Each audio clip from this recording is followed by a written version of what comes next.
नया पारा से शरद पाल का आगमन हुआ।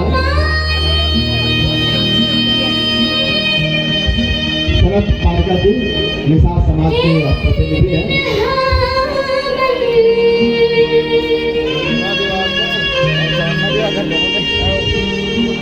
मैं पुनः स्वागत को मंच विशेष आमंत्रित करना चाहूँगा कि हमारे बीच मंडी को उपाध्यक्ष आदरणीय पटेल जी का भी आगमन हुआ है। बहुत बहुत धन्यवाद। आई आपका हार्दिक अभिनंदन। साथ हमारे सफल अध्यक्ष सभापति प्रतिनिधि भाई मनोहर कुरे के भी इस मंच में स्वागत हो। आई आपका हार्दिक अभिनंदन। इस मंच में प्रतिनिधि को हार्दिक अभिनंदन। साथ में हमारी साथ समाज से भी एक अच्छे हस्ती शरद पारकर जी आए हैं। इस मंच पर उनका हार्दिक अभिनंदन।